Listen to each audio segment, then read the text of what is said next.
Hello, how are you? Did you know that vitamin D deficiency can cause some signs and symptoms that can be mistaken for other diseases and health conditions?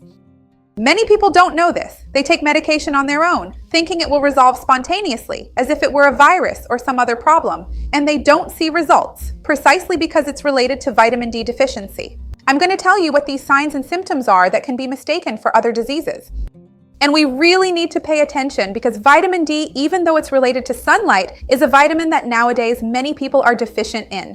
And I'll also tell you more about this at the end of the video. You're going to love it, so stay until the end. You won't want to miss it. Before we start, I want to ask you if you've been feeling anything different in your body. Is there any symptom or sign that has been happening to you repeatedly, something you didn't feel some time ago? Write it for me down here in the comments if this has been happening, and tell me where you're from, which city you're in. I'd love to know. It's very important for us to pay attention to the signs our body gives us that something is wrong, so we can notice, go to the doctor, and seek care. That's because many times these signs and symptoms are a bit non-specific and can indeed be related to vitamin D deficiency or other health conditions. I'm going to talk more about this with you right now. The first symptom, which is closely related to vitamin D deficiency, but people sometimes think it's another health condition, is muscle pain. Many people start to develop this muscle pain and begin to think it's actually related to sarcopenia, right? That loss of muscle tissue that happens with age. They might even think it could be a more serious problem like fibromyalgia. So this needs to be investigated because muscle pain can also be a symptom of low vitamin D. And this is actually a very classic symptom. Vitamin D is essential for muscle function, and when it's below the ideal level, it causes these non-specific pains. So one day you might feel more pain in your legs, another day pain in your back, and this can indeed be related to low vitamin D. Have you been experiencing muscle pain? Let me know. Another issue is tiredness, the lack of energy. Some people think, oh, I'm not sleeping well, I'm very restless during the day, my routine is really hectic, but sometimes you haven't changed any of that. You're still sleeping well 8 hours a night or 7 hours, you haven't changed your level of physical activity, and yet you keep feeling very tired. Then you think, it must be a virus, I must be going through a period of low immunity, but this could be related to vitamin D deficiency. One of the most classic symptoms is also this weakness, this frustration. This lack of motivation, this tiredness that it causes. So it's important, if you've been feeling more tired, more fatigued in your daily life, to check your serum vitamin D levels. Also to see if it's related to that or not, so you can rule it out. Another issue is hair loss. Many people think it might be related to protein deficiency, anemia, right? Which often does cause hair loss or even thyroid problems. But low vitamin D also causes hair loss. And often people don't check their vitamin D. They buy expensive medicines, expensive tonics. They trust, those miracle products from the internet, and they don't get any results. Because if you don't treat hypovitaminosis D, your hair will really feel it and suffer. So if you've been struggling with hair loss, with difficulty growing your hair, it could also be related to low vitamin D. Another issue that's even related to vitamin D deficiency is the emotional aspect itself. Irritability, persistent sadness, and even cases of depression in some people can be linked to low vitamin D. And often, when you start supplementing again in people who were deficient, there's an improvement in these psychological symptoms. And even, why not, psychiatric symptoms as well. It's worth emphasizing that for people who have already received a psychiatric diagnosis, it can be used as a complementary approach. It won't replace medication, but even for people who need to take psychiatric medication, right?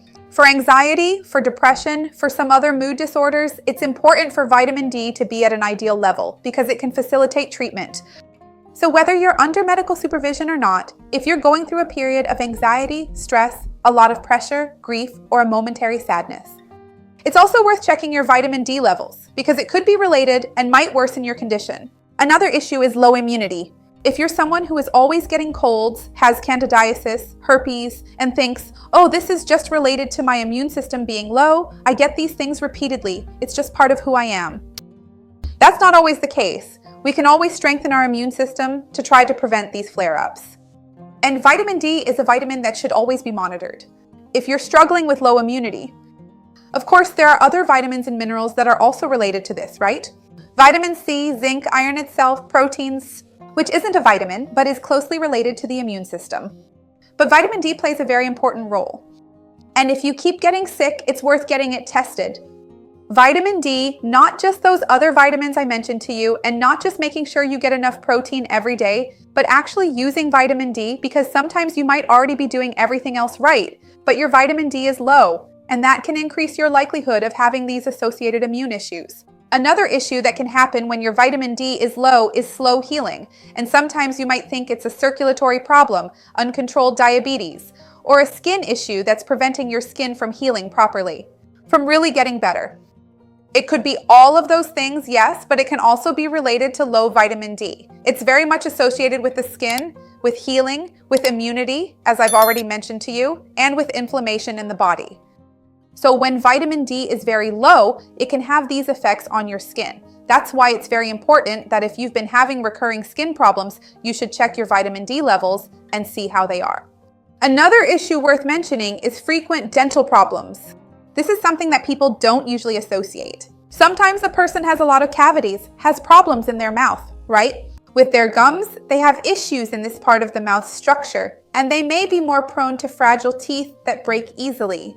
This can be related to vitamin D, because we know that vitamin D strengthens both our bones and our teeth. It's almost like a bone, isn't it? It's also largely made up of calcium. So this combination of calcium, vitamin D, and magnesium, this triad is very important.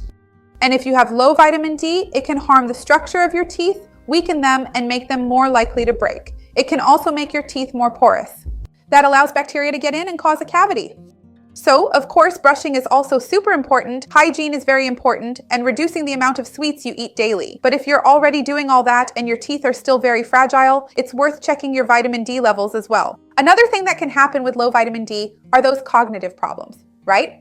Memory lapses, forgetting information, mixing up names, words, and so on. Like when you meant to say rabbit, but you said dog instead, things like that. These can be related to low vitamin D because it's closely linked to neurological function, and when it's low, it can really cause these kinds of issues. If you've been noticing that it's getting harder to connect information or remember certain things, it's always worth checking. Get your vitamin levels checked. See how your vitamin D is, because sometimes it could be something simple like that and it's easier to fix, right? So here's my tip for you. But to continue, I also want to remind you that vitamin D plays an almost hormonal role and is very important for our metabolic health. So a deficiency in it can cause difficulty losing weight, trouble gaining muscle mass, and problems controlling blood sugar.